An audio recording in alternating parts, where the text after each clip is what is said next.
Good afternoon and welcome everybody. My name is Eddie Paul. I'm the Senior Director of Library and Learning Services at the Jewish Public Library in Montreal.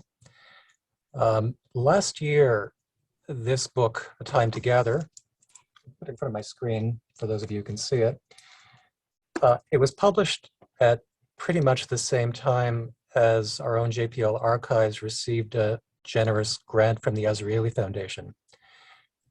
This grant will provide us with the means to fully staff and modernize our archives, and in our initial conversations with the foundation, they stressed their desire to see national strategies of collaboration and convergence between Jewish archives across Canada. Now, we're already a highly collaborative community, strengthening our presence to serve the needs of researchers. We convened this event in part to demonstrate just how seriously we're taking this. Now, Jason's book came across my radar early last year, and when it was finally released in late December through a labyrinth of publishing delays and supply chain juggernauts, mostly because of COVID, I contacted him because I very much wanted to convene a panel that would look at where Jewish memory work was, where it is, and where it's going. This book looks at three case studies or sets of case studies in Germany, Israel, and the United States. And the reason we're here today is to focus on at least one of these case studies and to see where, if at all, Canada fits into all of this. Many years ago, one of Canada's national newspapers, which shall remain nameless, ran a contest to see who could come up with the best parallel to the American idiom, as American as apple pie. Now, the submissions, as most of you could probably guess, were fairly predictable: as Canadian as maple syrup, as Canadian as a beaver, as Canadian as Toronto shutting down with a centimeter of snow. These were all predictable and fairly unimaginative, but the winner, which I took some delight in, was as Canadian as possible under the circumstances. In an audio recording from 1963 held here at the library, a very young and callow Leonard Cohen once said that there are two groups of human beings who have talked identity incessantly at the stars only to tune their ears to some cosmic reply that was never forthcoming.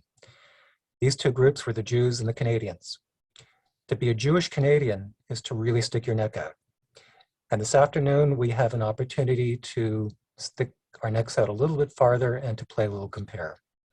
My three invited scholars will be discussing and exchanging thoughts based on Jason's book that focuses on how Jewish memory has been mediated and translated into narratives that more often than not determine how Jewish historical narratives are shaped and contextualized.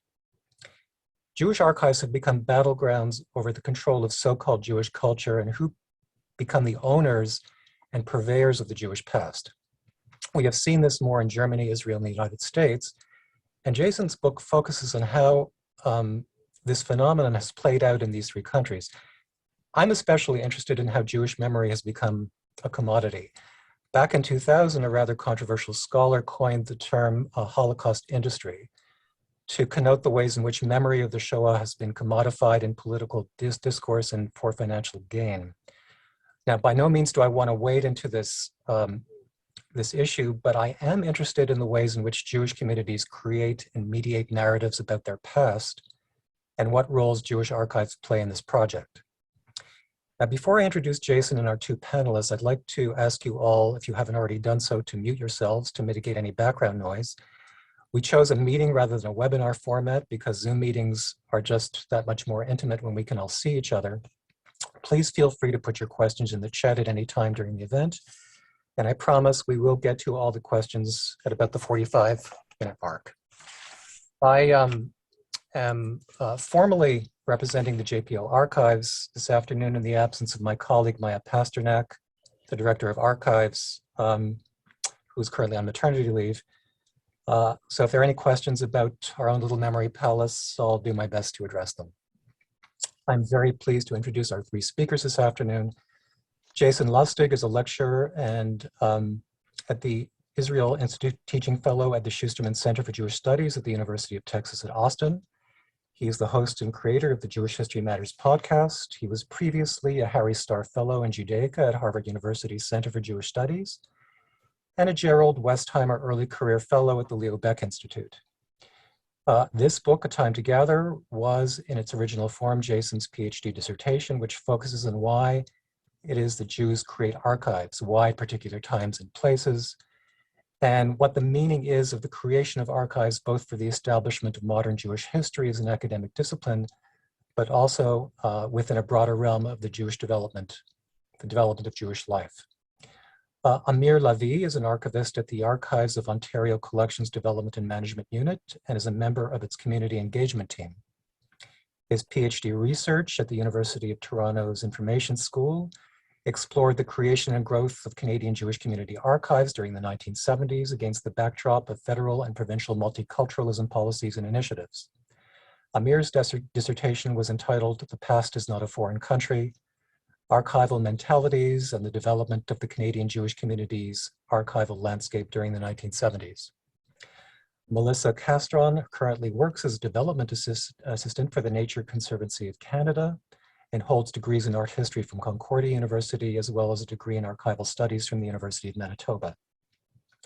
She has worked as a researcher at the Posen Library of Jewish Culture and Civilization, Carleton University, the Curating and Public Scholarship Lab at Concordia, and has worked closely with its public history research centers. Melissa's master's thesis was entitled "Towards Transdisciplinary Archival Strategies, Canadian Cartographic Materials in a Digital Context," and her areas of interest include the role of cartography and archives in the formation of Canada as a modern colonial state. And Jason, we'll turn it over to you. Thank you so much, Eddie. First of all, for inviting me to share my work with everybody here. And thanks everybody for coming, and also Melissa and Amir. I'm looking forward to having a chance to chat about all of this together. I'm only going to speak for a few minutes to kind of overview a bit of the book, and as Eddie mentioned, to highlight a couple of the case studies.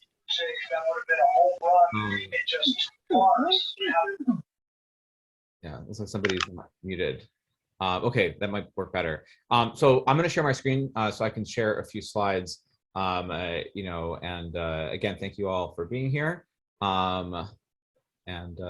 Yeah, so my book, which, as Eddie mentioned, came out just a few months ago at the end of 2021, is titled "A Time to Gather: Archives and the Control of Jewish Culture." And I'm going to speak for just a few minutes about some of the key issues and some of the case studies in the book to kind of illustrate what it is that I'm talking about when I describe this impulse that Jews had in the course of the 20th century. I would argue that Jews still have, to gather together the materials of the Jewish past, but then also about how this shared impulse led to this kind of struggle over who would get what, where it would be, what it would represent. In a word, this idea of the control of Jewish culture.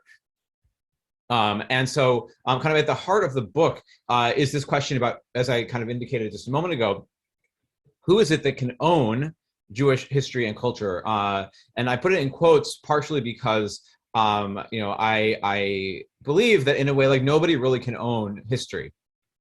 It belongs to all of us, and at the same time, it belongs to nobody, right? Because history is fundamentally disconnected from the past. We can't go back to it. The closest that we can get is oftentimes to hold history in our hands, right? To literally hold the physical objects, which is one of the things that makes archives really interesting and really exciting. And so what we see here is, like, on a certain level, I think this question of ownership over history is like a very important philosophical issue, but it can become a contentious cultural issue, because when you have these physical artifacts of the past, there usually is only one of them, right? Of a particular document or a particular object. And so the question is, who gets to say that it's in their possession, and what is this going to signify? And so the book as a whole argues that archives in this context became crucial battlegrounds over Jewish culture. And this is both before the Holocaust, but particularly in its aftermath, in the context of Nazi looting and restitution after the war, when the process of rebuilding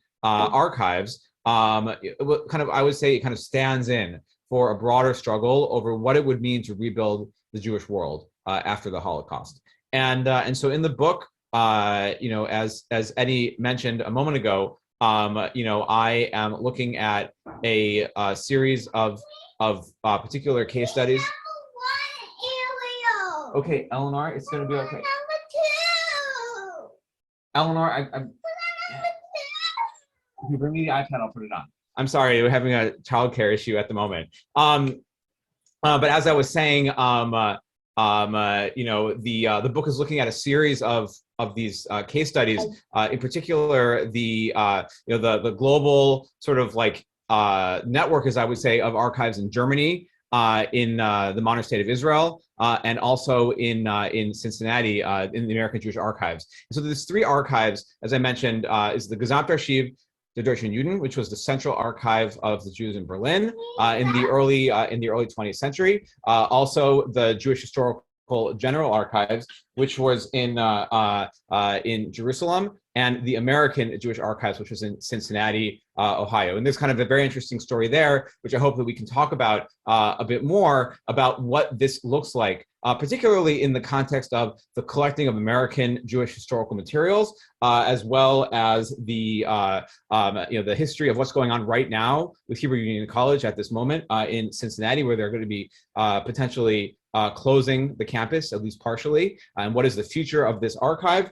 but also the sort of the Canadian context here, thinking about the vision of creating an archive of American Jewry at large, and how this manifests itself in terms of a focus on the United States, and also kind of beyond that as well. And so, part of what I'm showing in the book is the way in which Jews turned toward archives as a powerful part of Jewish culture, and how they played both a practical and a symbolic role in the shaping of Jewish life and culture, over the course of the 20th century. And so these issues are important before the Holocaust, but I argue that they become even more important after the Holocaust, in terms of the ways in which archives are really very much about the future. And so at a moment when the future is very much in question, right, both during the years of the Holocaust itself, and then afterwards when people are trying to figure out, well, what do we do now? The issue of the archives really becomes like a central element in both a practical and a symbolic way, as Jews, particularly in the United States, in the Western Hemisphere, and in the newly established state of Israel, are both trying to chart a path forward after the Holocaust. And then another thing we can talk about as well is the way in which digitization and what we would call virtual collections, how is it that it affects some of these issues? People are fighting over physical materials in the 1950s, right? Well, they have what I would call rudimentary duplication processes like microfilming and things like that. But now we have much more advanced and sophisticated ways of doing things. And so part of the story here is the question of like, is this kind of issue of ownership, how does it change in a digital world? And so I want to start by talking a little bit about the Gesamtarchiv, which was the archive in Berlin. I could speak quite a bit about any one of these archives. I wrote a whole book about them, right? But if we start with the cover image, right, it's a sort of a crop part of this much larger photograph of the back room of the Gesamtarchiv, which was taken by a German Jewish photographer in the mid-1930s. And I think that when you look at this archive, it is both the kind of starting point of an entire network of archives and archivists, where basically Jewish archivists in America and in Israel, very much looked to the Gesamtarchiv specifically as an origin point for their own visions of what an archive would be, and also they had kind of deep connections to the Gesamtarchiv. So it really is what I would call a network of archivists. They're all kind of connected and working together at the same time, kind of struggling and fighting amongst each other. But what is really interesting about this photograph in particular is that it highlights a moment in time in the Gesamtarchiv when we can really see this question of what does it mean for archives to be at the center of this question of the control of Jewish culture, which is that we can look at the Nazi assaults upon the Jews, both obviously in terms of the genocide itself, but also in terms of the Nazis' attempt to destroy Jewish culture, right, as an assault on Jewish culture, and also to appropriate Jewish culture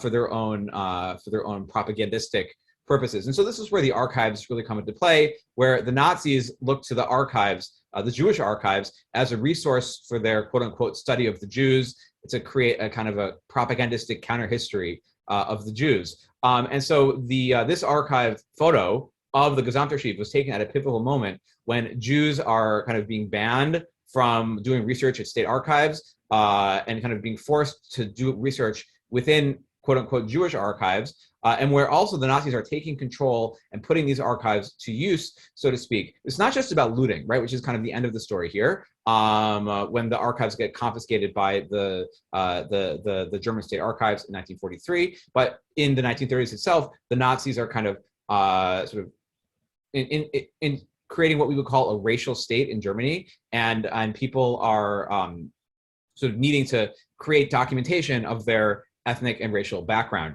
And so the archives kind of become central to the Nazi racial state and its regime. And then in addition, the Nazis are increasingly taking control over the archive, installing officers to kind of be in charge, as it were, and to kind of force the Jewish archivists there to do their bidding. So what we see here is that these archives are this kind of critical example that shows that the control of archives is not just symbolic, but it's very practical. Where the Nazi effort to control Jewish archives was really directed at this broader process of trying to control Jewish communities and to control Jewish culture as a whole. So that's the first of these three case studies when we're looking at the archives in Germany. Now, another one that I focus on here in the book is the Jewish Historical General Archives, which is in Jerusalem, where this is today. If you've done research in Jerusalem, you may be familiar with the Central Archives for the History of the Jewish People. This is actually the same archive. They changed their name in the 1960s, but this archive was initially established in the 1930s and then opened officially in 1947 to be a repository of materials on Jewish life throughout the diaspora. Shortly after it was opened, an archivist, a young Israeli archivist by the name of Alex Bein, who would later on become Israel's first state archivist in the 1950s, he was commissioned with this task of going to Europe to try to find, what kinds of things could be brought to Jerusalem. And this begins this much broader process of gathering Nazi-looted archives to Jerusalem. And so Bein, he first travels back to Europe. He's himself a German Jew who immigrated to British Palestine in 1933. When he goes to back to Germany for the first time after the war in 1949, so shortly after the end of Israel's War of Independence, he comes back and he gives a report on what he found. And he made a really remarkable statement. You can see here a photograph actually from the archives where he's talking about like what they should do, and then he writes some interesting comments in the margin notes here. Where he says that saving the Zionist archives, which is what he's talking about here, in the near term is required. Everything not saved is in danger of destruction. And then this is kind of the crucial element. He says the kibbutz galuyot, which is the Hebrew term for the ingathering of the exiles, needs to be not only about bringing people to Israel, but also about saving the remnants of the past in the original or in photocopies. And so what does he mean when he's talking about this? He's taking the liturgical language of the ingathering of the exiles, this messianic vision, which was kind of, also the language of mass immigration to the newly established Jewish state, where you read the Declaration of Independence and they talk about this process of unlimited immigration. They use this term, kibbutz galuyot, ingathering of the exiles. And so at a time when you have hundreds of thousands of Jews immigrating to the newly established Jewish state, Alex Bein and then the other archivists and scholars who he works with pick up on this theme and really run with it. They say it's not just about bringing people to the Jewish state, but also about bringing the Jewish past to the Jewish state. And so on this basis, they have this entire kind of process of gathering hundreds of Jewish communal archives, many of which have been looted by the Nazis. And sometimes there's a very long stories here, very interesting legal histories about how these archives get acquired through restitution processes, why they go to Jerusalem as opposed to somewhere else. But long story short, what you see here is that this vision of gathering things together in Jerusalem is part of this broader vision that with the newly established Jewish state, you should gather together Jewish culture and Jewish people all into this new Jewish state, and that the bringing the past to the state of Israel was a way to mark out Israel as a kind of successor to European Jewry. I can speak more about that, but I want to move forward and talk about what I think is probably the most relevant, especially in the context of kind of the Canadian Jewish Archives story, where I think that Amir and Melissa will have some very interesting things to say about comparisons and contrasts, is with the American Jewish Archives in Cincinnati. So the American Jewish Archives, which was established in Cincinnati in 1947 by Jacob Rader Marcus, who was a history professor at Hebrew Union College, the Reform Seminary there. And his interest in creating an archives in Cincinnati was connected with his own historical research. He was not really a professional archivist. He was a historian. He actually hired an archivist to work with him to actually create the archives. But his sort of blossoming interest in American Jewish history, very broadly defined, sort of pushed him towards creating a major archive center in Cincinnati. But it wasn't just his research. It was part of this broader sense that he had that American Jewry, the United States in particular, but the Western Hemisphere as a whole, was becoming the center of world Jewish life. And I think it's important for us to understand this in the context of the broader story here, where at the same exact moment, literally, just a few months, beforehand, the archivists in Jerusalem are talking about the same exact thing, that they want the Israel's not quite established yet at the time, but they want the the center of Jewish life in British Palestine, later state of Israel, to become the center of Jewish life on the worldwide scale, right? And so Marcus creates this archive in Cincinnati, where over the years he collects this really massive and incredibly useful collection, where he is like very intensely interested in the data that is in this material. He's a historian, right? He wants to learn from what's inside of the physical materials as opposed to having the physical materials themselves. So he has this entire project of collecting largely photocopies. Yes, here we go, Elena. Okay, and so alongside this as well, he has this kind of vision of the this idea of American Jews being everywhere. The term that he coined for this, which is kind of an interesting term, he kind of made it up, even though he claimed that it comes from the Talmud, is what he called omniterritoriality, which is this idea that Jews have basically survived throughout history because they have been everywhere. And so it's this notion both about Jewish survival, but also about this idea of Jews living throughout the entire expanse of the United States. And so one might think about this as kind of a notion of manifest destiny or something like that in the US context, but I think it's much bigger than that, in the sense that he is interested in identifying and documenting Jewish life basically everywhere throughout the entire Western Hemisphere. And he also is developing what I would call an archival and historical philosophy that privileges diaspora and dispersion, right, both in terms of where people are and also documents. And so this is in the context of the Cold War, right, where he writes a lot. He talks a lot about the possibility, of course, it's the 50s. He talks a lot about the possibility of nuclear war, right, and saying that archives should be in places sort of scattered all over the place, so that if there were, God forbid, to be some kind of nuclear exchange with the Soviets, that the materials would be preserved. But there's a lot of different elements here to this context, but I think that the Cold War context is really, really important, especially when we look at this element of Marcus's interest in what I would call a hemispheric history of American Jews. So for Marcus, he spends a lot of time and effort gathering together materials not just on the United States itself, but also on other areas, including South America and Canada. And so South America, the story there, of course, is that the earliest settlements of Jews in the Western Hemisphere in the early colonial period were not in the North American colonies of the British, right? But in areas that were actually controlled by the Dutch, in South America and Central America. And so, for instance, in the early 1950s, one of the first things that Marcus did in his archive was to take an archival research expedition to Central and South America, where he worked to gather together materials on these earliest Jewish communities, mostly in the photocopy, and bring them back to Cincinnati. And part of what I would argue here is that this is part of his broader notion of a hemispheric history.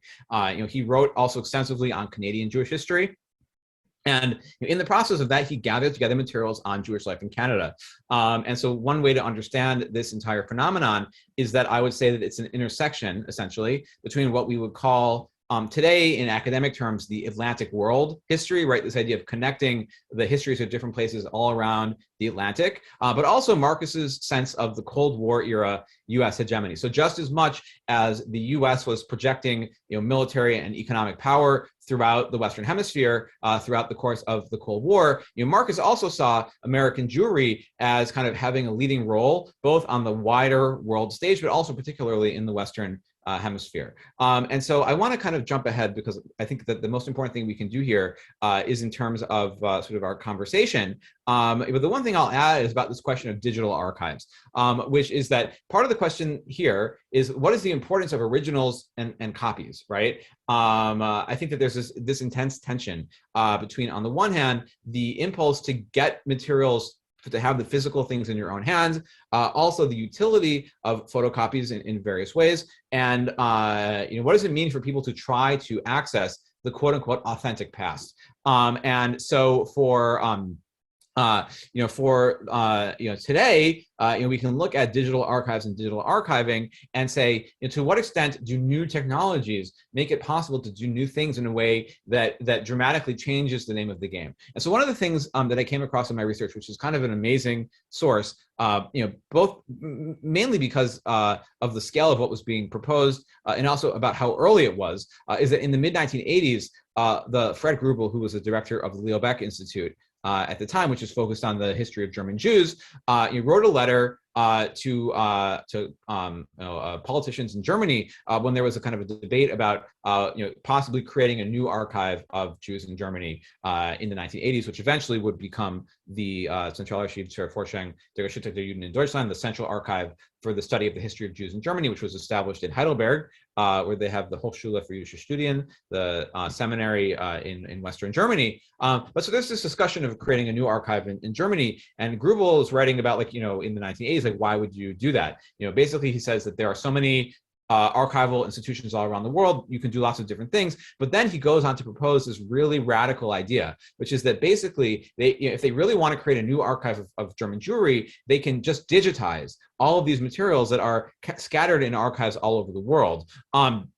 And he writes, we are in agreement that modern technology has changed the form of such a Gesamtarchiv in a way that was unthinkable just a few years ago. And I think that maybe he was a little bit ahead of his time in terms of what this might look like. But I think that there is this kind of very open question about what does digitization do to this question of sort of the ownership of Jewish history. And I'll wrap up just by saying that when I look at these archives, it's not just a series of individual stories or individual cases about archives, the individual archives and their stories. On their own, I think they're very interesting, but I think that they raise a much broader story, a much broader question about what does it mean to own Jewish history, and how is it that dispersion, right, and collecting becomes this metaphor for modern Jewish culture as a whole, right? When we talk about the Jewish diaspora writ large, right, this notion of scattering and bringing together is I think a really important thing, that we can see archives as a realm in which these broader issues in Jewish history play themselves out. And additionally, the way in which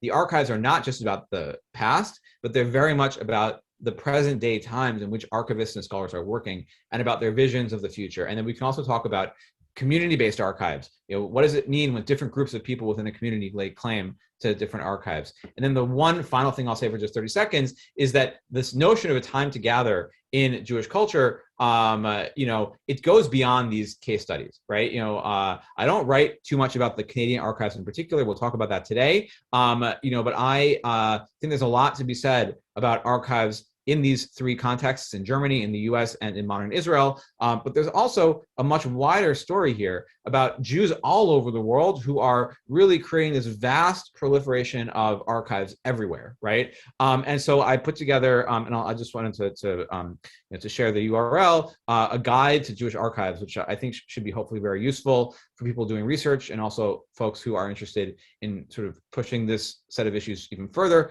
to look at different kinds of case studies all over the world. It's kind of a supplement to the book with an overview of Jewish archives, including many Canadian Jewish archives. I think, as we'll discuss today, there are so many Jewish archives in Canada. It's really amazing. And so part of the story here is how all of this all fits together. So I'm gonna stop here so that we can move forward. Thank you all. I'm looking forward to this conversation. I want to hand it off to Amir, who Amir and Melissa had a chance to read the book. Thank you guys for that. I'm looking forward to hearing what you have to say today. Okay, yeah, thank you, Jason. Maybe I'll just begin with echoing Eddie's early praise for Jason's book. So, really groundbreaking. I really enjoyed reading it, really thought-provoking, and also very well written. I mean, more than anything else. So, really enjoyed reading your book. So what I want to do is just kind of provide a few comments on Canadian Jewish archives, and it's sort of hard to compare maybe Toronto and Montreal. They're very different to Jerusalem and Berlin, but I think there are some kind of interesting resemblances with New York and Cincinnati. So I'll focus mostly on the US. And I think also when we hopefully will have time to kind of speak about it some more, but some of the broader kind of differences between those two North American communities are also can be manifested when we just kind of look at the archival domain. So we'll start with that, and hopefully later we have time to also chat a bit on a bit of a more broader general kind of thoughts about Jewish archives and history and memory, etc. So maybe the most noticeable thing when we kind of look at Canada versus the US is that things happen later in Canada. So if the American Jewish Historical Society kind of starts collecting in the late 19th century, and Marcus kind of opens the American Jewish archives straight after the war. In Canada, so sort of like the boost or the energy for the community archival program takes place in the early 1970s. So that's not to say that nothing happens up here. So the Jewish Public Library already kind of comes to life in 1914 and starts collecting those manuscripts and papers of local kind of Yiddish literary figures. And 1934, the Canadian Jewish Congress kind of comes up with a resolution that there needs to be a national Canadian Jewish archives. But these don't kind of mature into kind of proper sustainable programs until later on. So kind of just trying to think of reasons. So obviously there's something about the size of the communities, but more than that, it's sort of the mentality, I would say. So you don't have these kind of in Canada a sense of this being a major center of Jewish life. You don't have the kind of leadership position, I think, that came kind of in the US, the sense of responsibility as a center even, or the urgency of a center that motivated Marcus and the other. However, I do agree with Jason that the motivation for archives is related to some kind of a crisis mode.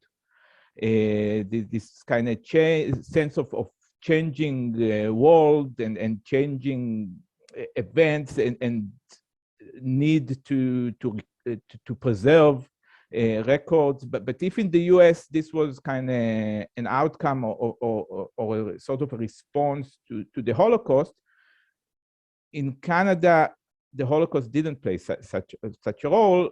And if we look at the timeline, it's really the Canadian multiculturalism that played this role in boosting like this sense of needing to preserve Jewish records. And it's interesting because I think it played the idea of multiculturalism played a double role here. So one was sort of a threat, right? So made, especially I would say the older generation in Canadian Jewish community think about what does it mean to be Jewish in a society that promotes multiculturalism and well, kind of the well-established boundaries between communities, between religions, if you would like, are sort of coming down, and that's where the archives came into place. But just as important is the fact that multiculturalism in Canada was sort of like an official government policy that had funding with it. There was money in archives in the 1970s. So these are sort of two contradictions even that together, like in a dialectical way, motivate both the sense of crisis and the sense of urgency and the sense of need to create archives. So I think that's probably the second biggest kind of difference between Canada and the US is the role of the state as an actor, as an active player in the collecting, in the preserving, in the archiving of Jewish records. and this is where kind of the unique Canadian character probably comes into play. So a bit on multiculturalism. So I guess all across North America, right? The 1960s, 1970s, you have this kind of growing interest in heritage and in kind of public legitimizing of hyphened identities, minority identities. But in Canada, the stakes are higher, because these kind of elements also have very politically significance underlining, which is like for French Canadians and the national aspirations in Quebec, right? These are meaningful elements. They're not just on the individual level, they're also political. So 1971, Canadian federal government kind of adopts the recommendations of the Royal Commission of bilingualism and biculturalism, and Trudeau, the father, declared this new vision of multicultural Canada, and with it, as I said, also funding. So the Public Archives of Canada, which is today Library Archives Canada, is asked to establish a program, and I'll quote here, for the collection and preservation of archives relating to the history of cultural communities whose origins are neither French nor British. Okay, so they're asked to start working in that direction. And interestingly enough, this is not just some kind of like a high-level policy that they're having to fulfill, but it also blends in really well with the already sort of like existing organizational culture in the Public Archives of Canada, which looks at total archives, right? So it's already an established policy, and I'm going to leave to Melissa to speak about total archive, just putting it in there. So 1972, the Public Archives of Canada creates the National Ethnic Archives Program, and they start kind of creating those building relationships with different community groups across the country. And probably the best relationships are with Canadian Jews. So I wrote here, it's a marriage made in archival heaven. And why? Because Canadian Jews are basically a really well-organized, highly literate, urban, accessible, record-producing group. So if you compare Jews to other ethnic cultural groups across Canada, probably Jews are the most accessible ones, as well as being a really excellent example for an ethno-cultural or religious community that is successfully integrated to the mainstream of Canadian public life, yet preserve a variety of distinctive cultural characteristics, right? So these are, and someone else said it, the poster child of multiculturalism, if you like. And so that's the groom, and then the bride. The Canadian Jews are also very happy to comply with these initiatives. So they're sort of granted a sense of importance and of belonging. And there's more than one kind of annual report by the Public Archives of Canada that specifically mentioned that the Jews are the community with which it is the easiest to work, and the most kind of records are kind of streaming in. And this sort of interest, I would also mention, happens on the federal level, but also on the provincial level. So at least in Ontario, in Manitoba, there's also kind of programs that kind of pour in money towards the collection of ethnic archives. So at the same time, and perhaps even unavoidably, this exact sort of like drive from the Public Archives of Canada to collect Jewish historical materials also kind of awakens the people within the Jewish community to kind of start thinking, you know, how do we need to answer these calls? And this happens especially in the two bigger centers, the bigger cities in Montreal and Toronto. And local activists, if you would like, that kind of use this idea that Jewish records will be kept in non-Jewish hands.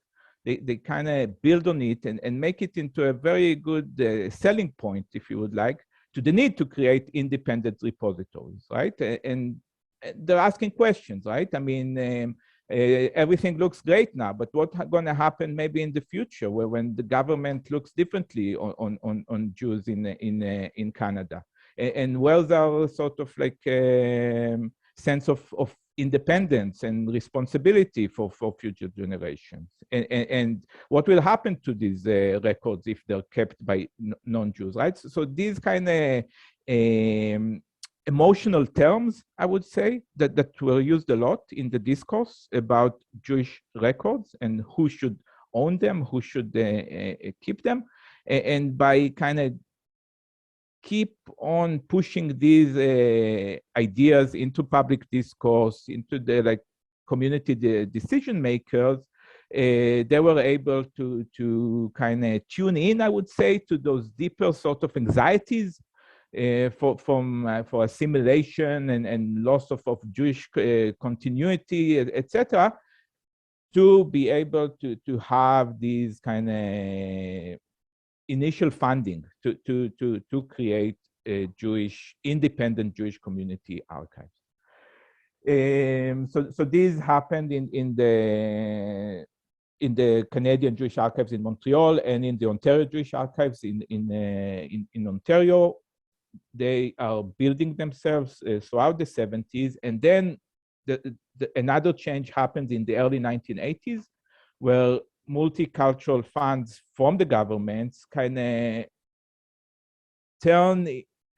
look for more, I would say, visible or politically immediate programs. And the funding then, instead of being given directly or being given to the government archives, kind of transitions into grants. And these grants help those independent Jewish archives kind of get to the next level, which is professionalization, right? So hiring full-time archivists, be able to develop like proper access and collection policies, and really kind of get to that level that it's not about salvaging records or this competition of who's going to own these records and then just store them somewhere without providing access for research needs. It's not just about protection, but it's also about access. So I think that's a very important kind of difference maybe in understanding the way Canadian Jewish archives develop. And the last point I want to make before kind of turning it over to Melissa is that we can see that in Canada, the growth didn't happen from a national sort of like archive. So there was an effort in the early 1970s when the Canadian Jewish Archives in Montreal, under the auspices of the Canadian Jewish Congress, tried to work in a national way, right? So records from British Columbia and records from the Atlantic provinces, etc., would be sent to Montreal. It didn't work. It was a sort of a failure, and the sort of the energy that was needed to create functioning viable repositories only happened when the understanding came that these need to be local repositories. Now, it could be a city, it could be a province. In the case of the Western Canada Historical Society, it was also kind of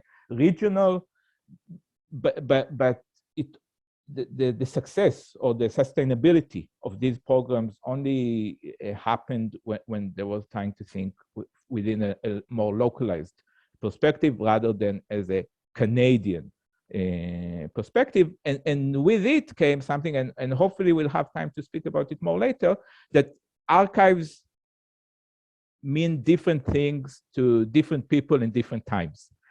So it's good as a title, but we can see in Canada, and that's where most of my research was done, there's different model developed and local kind of solutions that fit each and every community. So in Montreal and Toronto, the early decision was to develop repositories, but in other places, historical societies were sort of like the better solution, and some of them came into agreements with local archives to kind of preserve the materials there.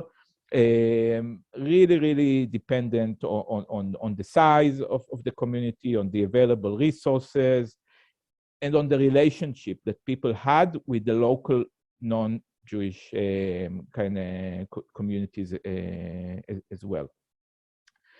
So yeah, I'm going to leave it at that. I've got a few more questions and comments to make, but I want to pass it over to Melissa now. Thank you. Thank you, Amir. I'm going to share my screen here with my, I just have a couple of little slides, nothing too crazy, but okay.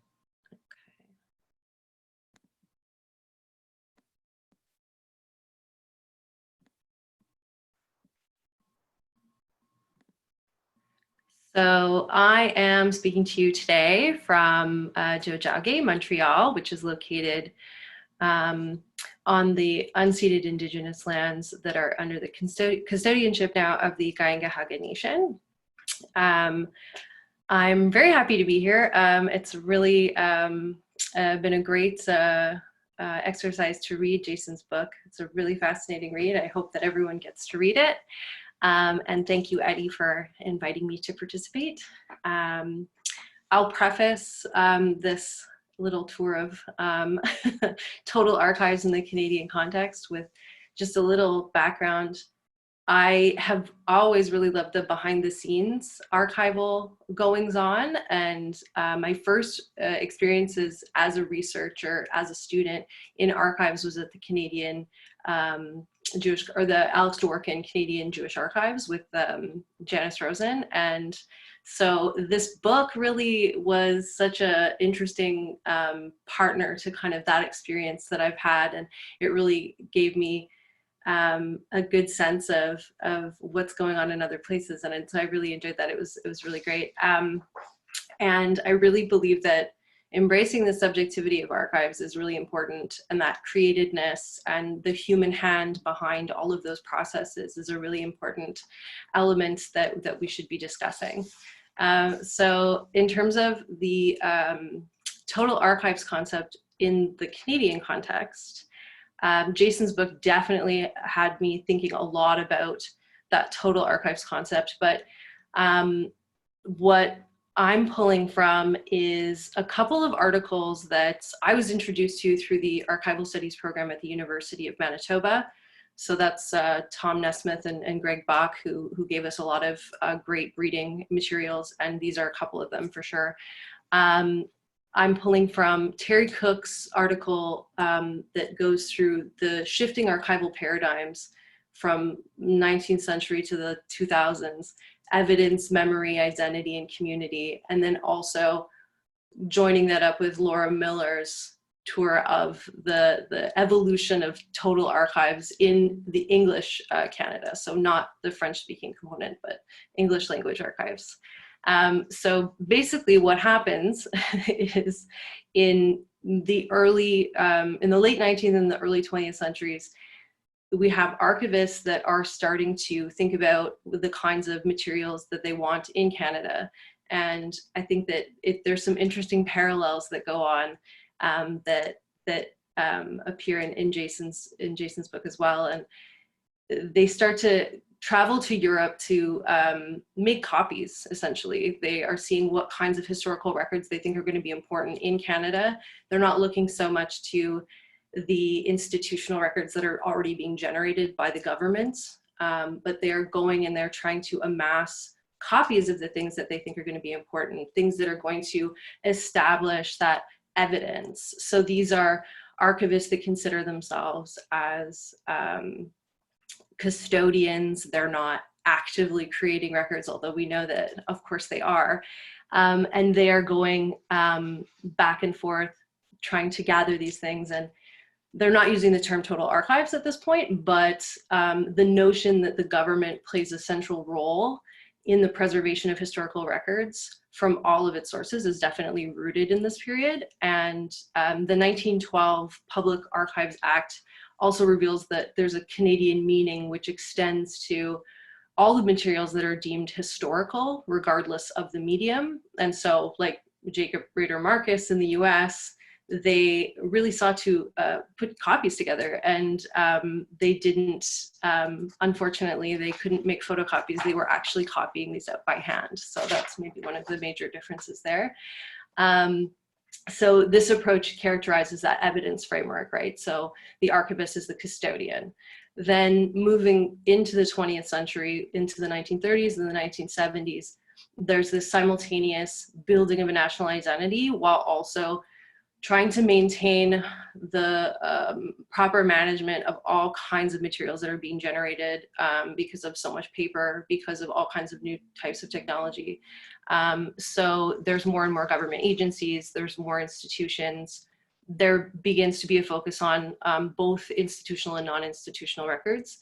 Canadian identity was shaped by participation in the Second World War, response to the growth of the United States. So they were also kind of discussing what kinds of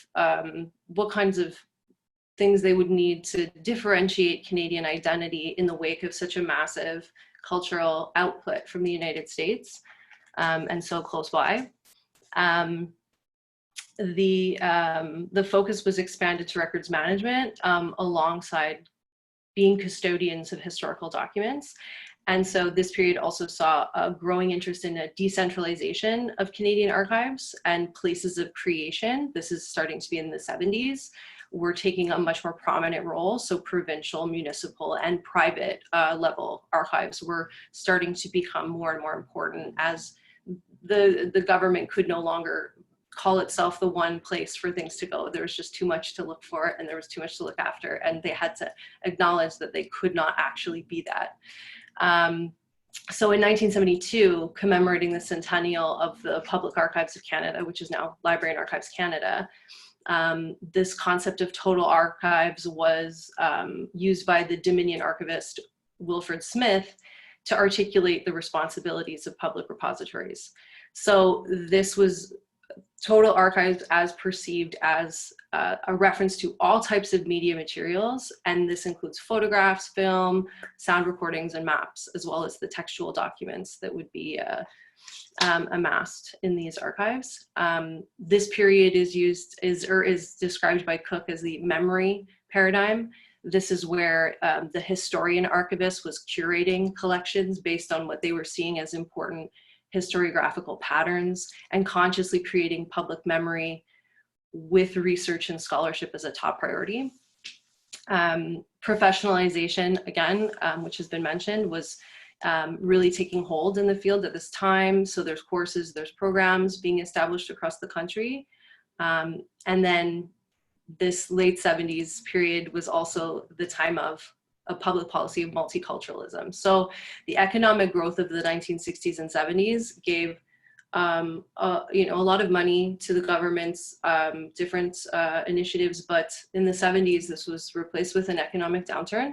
And this created space for local and private repositories to benefit from what would be then grants and funding, while filling in the gap that was created by the government pulling back a bit from trying to be involved in all of these kinds of archives. And so a real increase of corporate, municipal, and community archives was happening at that time. And then in the 1980s and into the late 90s, this is characterized as the identity paradigm, where there's a shift from academic research as the main focus of archives to this mediator archivist who acts as a professional expert in support of something like a community archive. There's a continuation of the decentralization of records management and keeping materials in the places of creation wherever possible, and providing support to creators in the preservation of their own records. The Canadian Council of Archives was created in 1985, and that was part of what they were tasked with doing. In this context, this notion of total archives is shifting, and it's now starting to be seen as something that is the pursuit of an archival system, where you'd have in all these Canadian documentary heritage materials that would be collected and preserved, but within a network rather than within one public archive, in a network of community, municipal, corporate, and private archives, all kinds of different, somehow connected repositories working in concert in some ways. At this point, archives were also seen as more of a societal resource, and especially in increasingly a digital world, a digital context. And so this period also, Cook, this is a quote from him, is an archivist is a conscious mediator, aiding society in forming its own multiple identities, while also offering support in the face of the fast-paced technological advances of record creation. So increasing evidence that identity is rooted in the local rather than the national is also really fueling more calls for all kinds of gallery, library, archive, and museum institutions, or GLAM institutions, to reflect distinct geographical, political, gender, and ethnic identities. And then into the 2000s, we're seeing the paradigm of community come into play, which I think is a lot to do also with the access that people have through the digitization of materials and the creation of born digital materials as well. And Cook here also notes that digital platforms really give archivists the ability to synthesize all four of those paradigms. So you can put them all together: evidence, memory, identity, and community, in the pursuit of a more holistic, total archive. In addition to also reassessing what community archives really do bring in terms of their own praxis, in terms of their own knowledge, and the archivist is no longer that expert, but someone who is there to learn from communities what they need and what best suits their materials and how they want to be kept. So the archives of Library and Archives Canada today, on their website, still is positioning itself as a resource for all Canadians, and a key resource, but not the resource. And I think that it is really interesting to think of wanting to create a total archive. And I think that in the face of the digitization and the availability of different platforms, there doesn't need to be one archive that is everything for everyone. And so, I mean, I think that that's a really fascinating idea. When I was thinking about the way that these things are all coming into play here, I was reminded of an article I read in 2018 by Jane Griffin, and she notes that the self-reflexivity in archives, both in terms of how archivists and researchers approach materials, is a crucial component when we think about Canadian archives. Where they're located, what they hold, who accesses these places and their resources. And I think the struggles that Jason outlines in his book are potentially really valuable in these kinds of discussions moving forward, because there's clearly there's no one size fits all option for archives. Every one of them is facing unique challenges and has different needs. But collecting these kinds of histories, these archival stories, is potentially really fruitful, especially for researchers like myself who are really interested in understanding more about archivists within the archives, as well as the materials that they deal with. And archives are never neutral. I think that that's one of the main things that comes up again and again, is that, especially in the context of a settler colonial society like Canada, the histories of archives and what their real world impact might be are really worth exploring.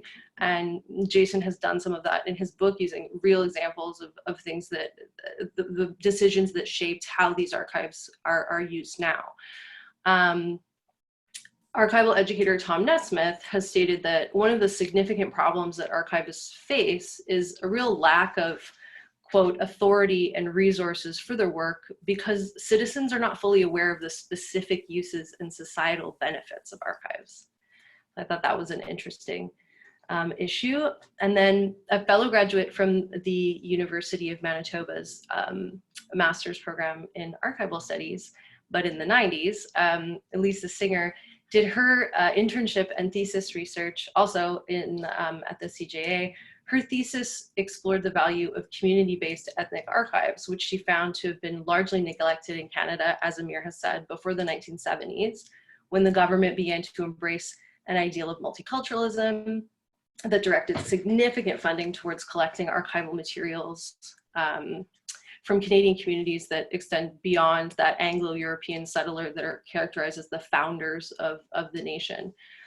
And Singer states that the archive is an important part of both recovering a collective past and providing the foundation for research that situates a community in their place of origin as well as in a new home, providing also a symbol that can stand for group activity and achievement in ways that are meaningful and preserved for posterity. And the ability to demand recognition and these resources also reflects generally the presence of multiple generations who are then comfortable sharing their contributions to society. And if publicly funded archives weren't collecting these materials at a pace, communities often take their own initiative and fund repositories themselves. So they become places of scholarship and education, and this extends to teaching multiple generations within a community, or also people coming from outside of the community to learn more. And again, they're symbols of continuity. Small permanent staff and volunteer participation often characterizes these repositories in Canada. But then there's online resources like the Canadian Jewish Heritage Network, which characterize some of that inter-organizational relationships that have been made possible using these online platforms that combine multiple databases and digital material for really great searchable materials. And then I guess one of the things that I did want to note is that, you know, as a settler colonial states, Canada and Canadian archives are in a position that, while it's not necessarily unique, it's rooted in specific histories of this place. The challenges of working towards reconciliation and decolonization are really only just beginning, and archives have a pretty important role to play. I think that, again, I quoted Tom Nesmith already, but he also is emphasizing that archives are at the core of the challenge, with new approaches to existing materials as a necessary component to address these issues. There's perhaps some interesting examples, really good examples to draw from existing community archives on how those kind of conversations take place. And I know there's a lot of work going on there, but just to mention that is very important in a Canadian context. And I think that, yeah, this exploration in Jason's book, I mean, it really demonstrates the community archives are places of real power, and as such, they're not really, you know, they're not without risks. Obviously, there's that as well, but they enable agency and control that can be difficult, if not impossible, to guarantee and maintain at the higher levels of archives with broader mandates, where so many different factors come into play in terms of preservation and access. I think historically it's transparency and accountability that are often missing from archives, in the sense that we don't always have the background stories, the motivations of the people who put these collections together. And so I really think that, you know, this is such a great resource in terms of, you know, doing my own research and moving forward. I have a lot of questions about, you know, the way we can document internal workings of archives, whether it's just simply, you know, awareness of this kind of thing when in archival training, or maybe more structured approach. But capturing institutional memories is something that I'm hoping to explore further in the near future. And I have a background in visual materials, so I mean, I'm a little bit biased to kind of looking at exploring some sort of a mapping component. I really like that kind of idea, but really think that capturing these kinds of stories is so important. And whether it's community archives or larger public archives, I think that if you're starting to think about that as early as possible, as with most things in archives, the sooner the better, and you'll have a better, you know, chance of capturing what you need. So I hope that, you know, that gives a little bit of a history of total archives as a concept. I don't think I'm gonna take up too much more time there. I have some of my sources listed, but I'm really interested in the additional conversation that's going to happen. So I think I'll leave it there, and I'll turn it back over to the group for discussion. Thank you. Yeah. Thanks, Melissa, and thank you, Amir and Jason. I have a few things that I wanted to ask, but before I do that, I'm going to first ask if the panelists have any questions they want to ask one another. And then I'm going to open it up to everybody else. If anybody else has questions for Jason or Melissa or Amir, or even me for that matter, please put them in the chat and we'll get to all of them.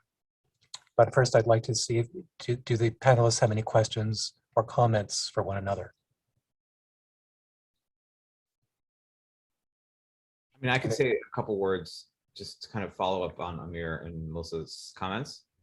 You know, I think there's a lot to be said about like this whole issue of like thinking about archives on a global scale, and including the development of archives in different places, and understanding both how they fit into the wider story and also how they reflect the specific sort of context of the place, right? You know, like Amir, you're talking about the Canadian developments of like the you know, the push to develop multicultural institutions, you know, all these different things, right?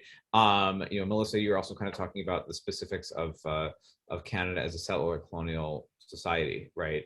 And I think that that part of what is very interesting, you know, like I didn't really talk about settler colonialism too much in my book, right? But that's definitely kind of like an undercurrent in a way, right? Which is that actually all three of the societies that I was looking at, right? You know, Jews living in Germany, in the United States, and in the modern state of Israel, these are all settler colonial societies, right? You know, some of the debates about archives in Germany, which I didn't talk about too much in my presentation, you know, are in the context of the German control of Alsace and Lorraine in the early 20th century, you know, which they took from France in the Franco-Prussian War of 1870, you know, and questions about the relationship between German Jews in Berlin and the kind of eastern provinces, right? You know, so on and so forth. Also, of course, the U.S., right, and Israel. You know, if we kind of step beyond the politics terminology of settler colonialism, right? You know, these are like societies that are deeply rooted in settler colonialism. And I was just thinking about, you know, another phenomenal book that deals with some of these issues by David Kaufman, who I think he's at York University, right? You know, writing about Jews and settler colonialism in the American context.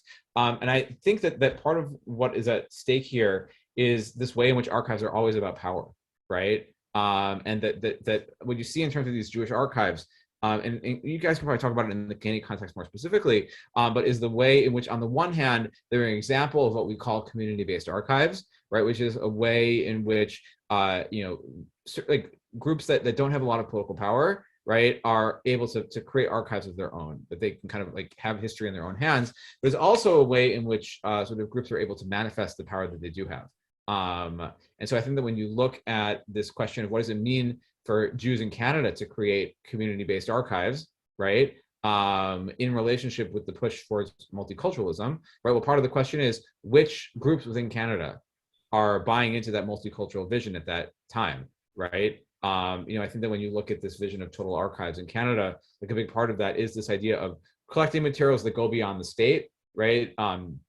You know, and it's this question then of like who's involved in the collecting of materials that relate to First Nations, you know, and so on and so forth. And I think that like part of the story here, and you guys can probably again comment on it more specifically, but of the emergence of Jewish archives in Canada is the question of Jewish whiteness in Canada, right? And to what extent that the Canadian Jews are able to kind of like take advantage of these kind of new programs at the time when they're being created.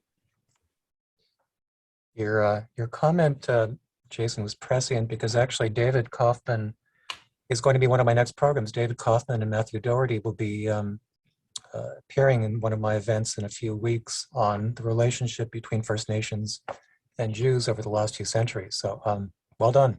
It's a little creepy actually that you've managed to presage my thinking here. But that was particularly interesting also in light of the fact that our archives here at the Jewish Public Library have almost exclusively focused on Ashkenazic archives, Ashkenazic families, Ashkenazic communities.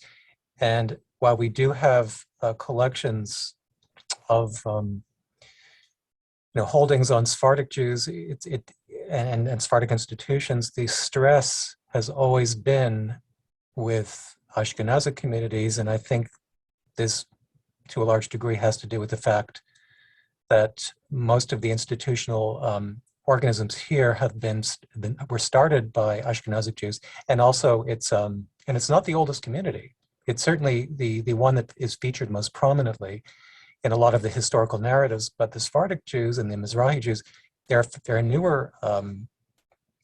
Their immigration is a lot newer, and I think that they're quite underrepresented. I can't speak to the Dwarf Canadian Jewish Archives as much, but I know they're certainly underrepresented in our own collection.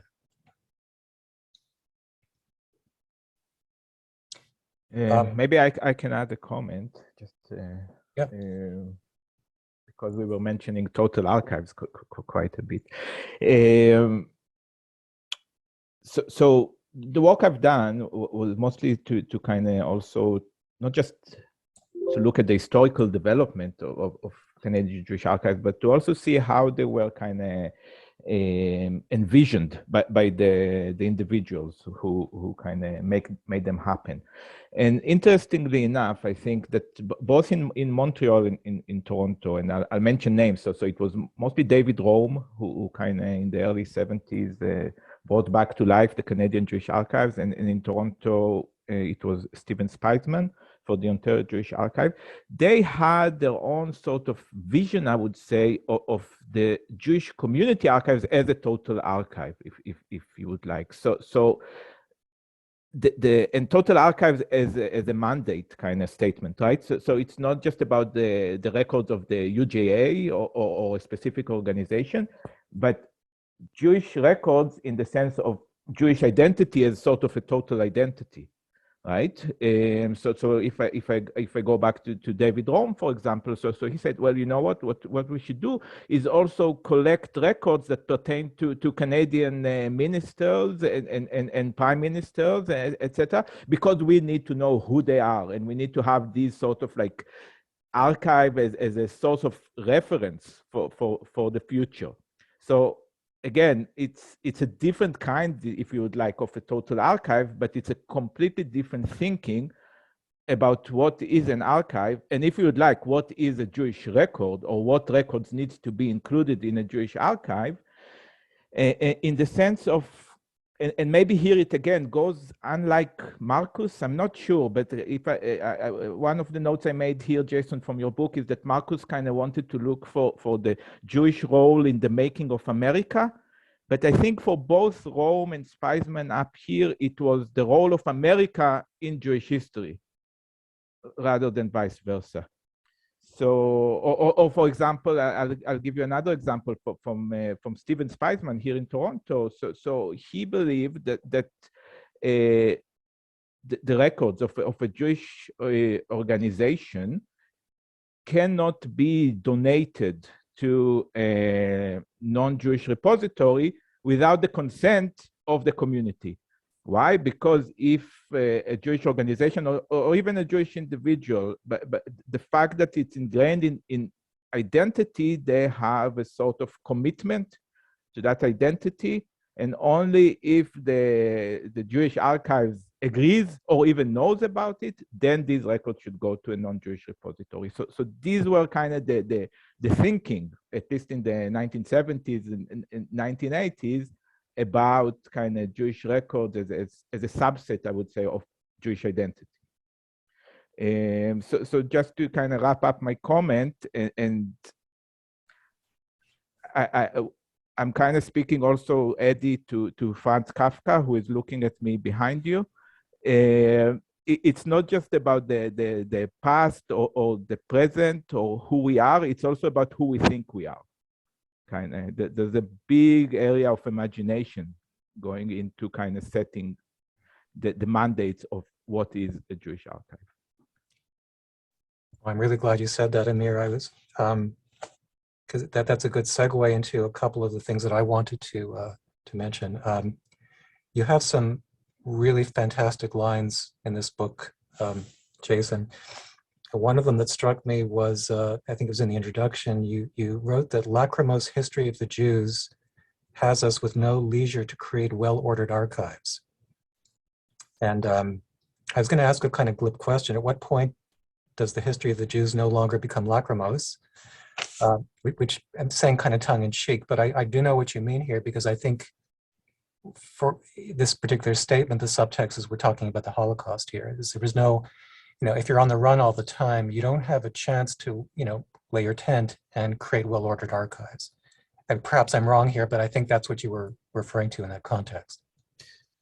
Yeah, so to kind of contextualize that a little bit, Eddie, thanks for kind of pointing to that.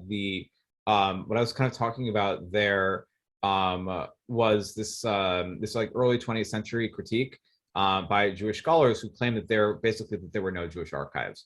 And this is like part of a broader story here of the kind of professionalizing impulse, where you've got Jewish scholars and a handful of people who are starting to study archival practices, and who are saying, Jews should create archives for various reasons. And one of their big impulses was this idea that somehow there were no Jewish archives, which is not entirely true, right? In the first place, and we need to understand that as having a kind of rhetorical framework inherently within it. That basically that if there really were no Jewish archives throughout history, there would be nothing to collect, right? So it's almost this internal kind of paradox in a way. But this is a quote from Marcus Brand, I think, who was this early 20th century, late 19th, early 20th century German Jewish scholar, who basically claimed that there were no Jewish archives because throughout history, as Eddie sort of indicated, right, throughout history, Jews are kind of always on the move, right? And so when Jews are being expelled from one place or another, it's like, how do you create an archive, right? And so part of the story here, in a number of different contexts, is, like I said, that this kind of like this way in which the lachrymose history of the Jews, right, which is reference to Stella Barone and his sort of notion of that Jewish history is not just this parade of tragedies, right? He's kind of pushing back against this idea of lachrymose conception of Jewish history to say it's not all bad, right? But that the notion of a lachrymose history of the Jews was also applied to the history of Jewish archives by these early figures, and who basically were all trying to justify their activities as being novel and new in some way. And so part of just what's going on here is this like overall discourse of like, how these people are trying to justify their archival activities on the one hand and saying that they're necessary, but also that they were new and that they were important, right? And so we have to kind of like, look at what they're saying, like taking it with a grain of salt, not taking it just at face value, and understand that like part of the story here, right, is like, well, what actually happens over the course of the 20th century, right? Where do archives get created, right? They usually are in places where Jews have a certain degree of security, right? Where they are able to kind of like, as you say, like, put up their tent and start collecting materials, right? And they feel that there is a future in which they will be able to continue to maintain these institutions. Now, of course, with Germany, we know what happens in the 30s and the 40s, right? But the German archives are created in an earlier time, and then the question is, what actually happens to these archives when they come under threat, right? And so like this whole kind of question of looting and restitution really highlights the danger of archives in the first place, the way in which these archives are put to use by the Nazis, essentially, right? And then also the question of what do you do to try to preserve them? What are the lengths to which people will go in adverse circumstances to preserve historical materials? I didn't talk about it in my presentation earlier, but the leader of the Gesamtarchiv in the 1930s and 40s, a German Jew by the name of Jakob Jakobson, has like a very complicated and potentially problematic story, where basically he's essentially forced by the Gestapo to continue working in the archive. And so the question is like, what is the nature of the work that he's doing there, right? And one way to look at it is he's doing it essentially at gunpoint, right? But another element here is that he's actively trying to preserve these materials at a time when he knows that they're in danger of being destroyed or being lost. And so part of the question here is like, what does this like, what does archival practice look like, in adverse circumstances? So there's a lot more to say about that, but I hope that kind of answers your question, Eddie, right? But I think that there's many layers to this issue of the lachrymosity of Jewish history in general, right? And also kind of this question of like what actually happens when things get bad. Yeah, good point. My one last comment before I get to the questions that are in the chat. You've written, this was one of the other statements I think in your introduction, and you write that modern memory is archival, not based on lived experience, which I thought, this is one of those sort of slap in the face moments where, yes, this is absolutely true. You don't really think about it, but this is absolutely true. How is something considered history unless you actually record it? And this is something that I talk about in our rare book workshops about, how, oral traditions, long preceded written traditions, and that for many, hundreds and hundreds of years, oral history was how history was transmitted, but not anymore. And that's something that I think we take that for granted. I think that was your point. Is it modern memory? At what point does memory become modern? Well, I was just saying, what point does memory no longer become lachrymose? You can't really identify a moment. There's just a point of time at which archives just generally unfold and emerge as being the repositories of institutions and individuals, and that becomes the basis for memory. That becomes the basis for memory, and the archives become the go-to place to actually do the research. But what is to stop you from actually speaking to an elderly person and talking about his or her experiences, 50, 60 years ago? That's still history. But somehow we ascribe a degree of legitimization onto archives that we don't necessarily place on oral history anymore, which I thought was particularly interesting. Well, the thing about oral history, though, is that oral history is a kind of archival process, right? Which is to say that when one records, like you say, you speaks to an elderly person, or kind of like the stereotypical example is the recording of Holocaust survivor testimonies, right? You're taking a lived experience and you're recording it, right? And it's not necessarily written down, though you can always, of course, you can transcribe it, which is a writing process, right? But like it's it's still this process of taking a lived experience and then setting it in stone, metaphorically, right? Like setting it in a form that can then be preserved, right? Beyond that moment in time and beyond that person's lifetime. And so I think that like part of this notion of like modern memory being archival, it's not just about archives specifically as institutions, though I do think there's like an argument to be made about like the importance of the term archive, right? That more and more institutions would use the terminology of archive with with a capital A to describe themselves. And this kind of is like a part of this story of trying to legitimize their activity in some way. Even like you look at, like, for instance, like in the time of the Holocaust, the immersion, like the creation of the ghetto archives, like in the Warsaw Ghetto Archive, Onik Shabbos, right? But also there were many other ones in other ghettos in Eastern Europe, right, that are less well known.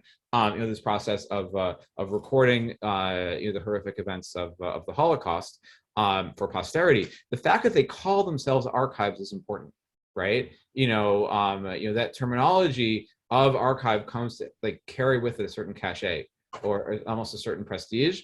Like Eddie, you talked about like the Jewish Public Library in Montreal, in terms of like, it was established now over 100 years ago, right? But they called themselves a library, right? So part of the story is like, in what ways do different names of institutions and kinds of activities, why do people call things archives versus libraries, versus museums, anyway, I think that the question of modern memory being archival is not just about archives as institutions, but this way I'm drawing here from like the work of Pierre Nora. He was a French Jewish scholar writing, mostly in the 1980s, about historical memory in France. But like part of his argument, which has been drawn upon by hundreds of scholars working in memory studies, is the way in which the kind of the breakdown of traditional society, and there's like a whole kind of critique that one could be said about sort of this kind of modernization thesis, right, that he's kind of putting forward, but that basically like that as tradition erodes in a certain way, right, things that were part of living memory are in many cases literally set in stone when you talk about building monuments and things like that, but much more broadly speaking, things are written down. And so when I look at things like the recording of Holocaust testimonies, right, like you look at the Shoah Foundation, which is based out of USC, right, famously, coming from, Steven Spielberg in the 1990s, but also other examples of Holocaust testimony projects, they call themselves archives, right? And there's a lot to be said about those kinds of institutions, but it also, it is also an archival act, right? Even though it's not written down in like a writing with a pen type situation. But I think that the broader story here, you're absolutely right, that is that we see sort of like the importance of writing something down, as a society, in order to maintain, whether that's individual memory. I can't remember things half the time, I write them down, right? But also institutionally, and culturally, we need to write something down, or else that memory disappears. That's the point. If I can quickly add a thought that I had, there's also maybe to kind of go back to Mark Bloch maybe, and how he kind of defined the historical records. So oral history and kind of memory-based kind of records, which have a very respectable place, I think. But these are kind of records that are deliberately created, right, in order to be kind of memorized. While I guess, more kind of traditional, if you would like, historiography is interested in records that were created without having one eye on posterity, but just as a part of the natural conduct of business or whatever. So there's this kind of differentiation maybe as well to remember when we speak about archival records. And it goes back also to Terry Cook, I think, Melissa, and the article that you mentioned, and those periods that he divides. And also just one quick last thing. Maybe I think there's also kind of going from Jason's word just now, maybe a differentiation between the library and the archive, and between the book and the record. So if the Jews see themselves as the people of the book, and the book is sort of like a bridge over space and time, right? The same text is being kind of experienced across space and time. The archival record, yeah, it's about the local, it's about the unique, and it's about what's happening in a specific place, historical time. It doesn't have this, if you like, the metaphysical quality of a library of books. And I totally agree that, yeah, the creation of archival repositories in a community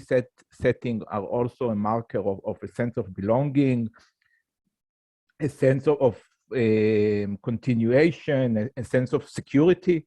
And they can definitely be seen as that as well. Yeah. Thank you. We're at the 90-minute mark, so I'm going to go to the questions. Thank you again, all of you. I'm just going to go to the questions in the chat. And I'll just say that they're actually, this question of what we call ourselves has now in the foreground at the Jewish Public Library right now, because the archives was always seen as a component of the library, and there is now a concerted move on to make those two very distinct, I guess for the lack of a better term, branding elements within the context of our name. The first question from Sharon Singer: if you have materials such as Jewish family trees, photos, where do you donate them? Well, very simply, call the director of the archives in the city that you live in. Janice Rosen is director of the Dwarf and Canadian Jewish Archives. She would be the person to call.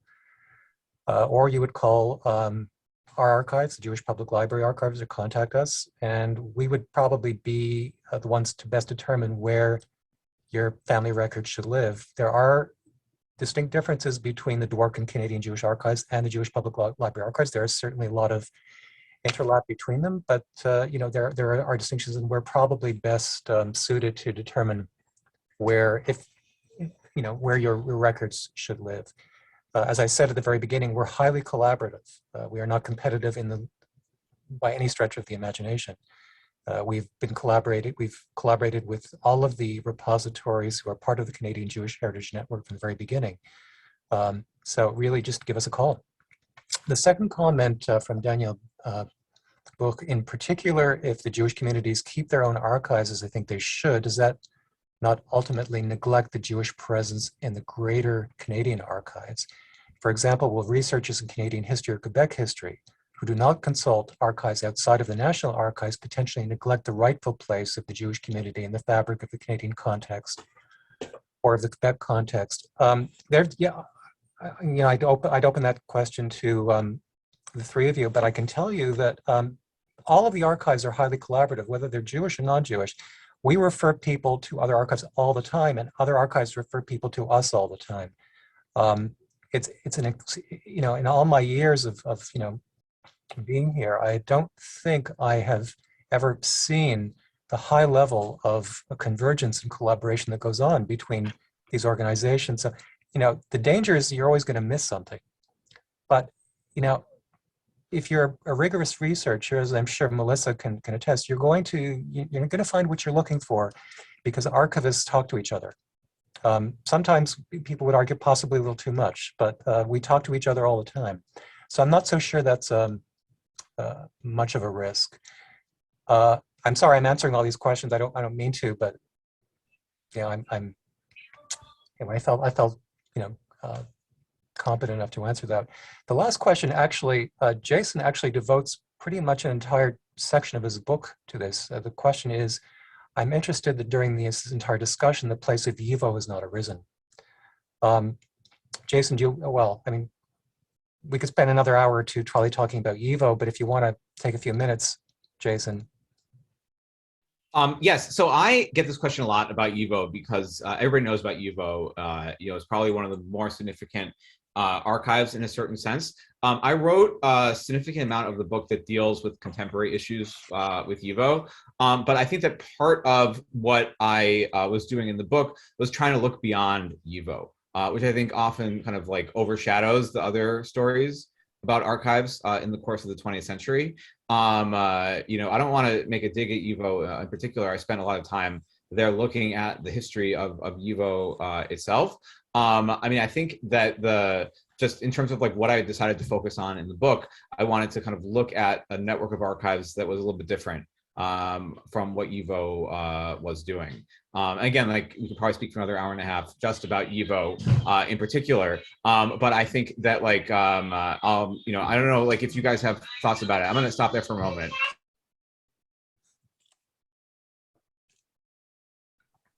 There's no YIVO in Canada. So. No, there's no YIVO in Canada. Together we make up YIVO, all of the Jewish archives here. We're the equivalent. Yes, well, I think that part of the story about YIVO also is the kind of the network of YIVO itself, right? Where like there are kind of YIVO branches all over the world, right?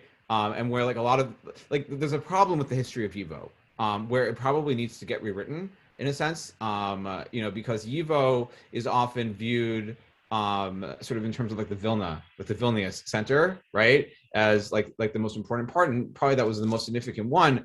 But like we need to see YIVO as a network, like a scholarly network, as opposed to like a centralized institution of any kind. And even after World War II, right, when you have the emergence of the center of YIVO in New York, there are still YIVO branches in places like Chicago, and then of course in South America as well, right? And so like it was unclear, post World War II, that the New York YIVO would become the YIVO, right? I think that there's a kind of historical contingency here, and there's a lot to be said about kind of how the YIVO in New York makes this kind of similar case. Well, not the exact same thing, but like, I've talked about how like the archives in Jerusalem made a case that they were kind of like a successor to the Gesamtarchiv in Berlin, right? Or that more broadly speaking, that the Jewish community of the newly established state of Israel was a successor to European Jewry at large, right? And the very fact that YIVO under Max Weinreich, right, makes the case to the State Department, the U.S. State Department, that the YIVO in New York is the direct successor to YIVO in Vilna, right, is I think a very important story that I like scratch upon like in the book, but like there's a lot more to be said about, you know, how is it that YIVO in New York successfully makes this argument that they are the exact same institution. And they are in many ways a great deal of continuity, right? But the YIVO in New York, as it develops in the aftermath of World War II, is radically different in many ways, you know, from what had existed prior to the war. And so, yes, I mean, we can always talk a lot about YIVO, but like I wanted to focus in the book on what I would call like a specific network of archives. Thank you. Well, I'm going to plug the book one more time. Published by Oxford University Press, A Time to Gather, Archives, A Time to Gather. I always forget the article, I'm sorry about that. Archives in the Control of Jewish Culture. The Jewish Public Library has it in print and an ebook, if for those of you who live in Montreal and are members.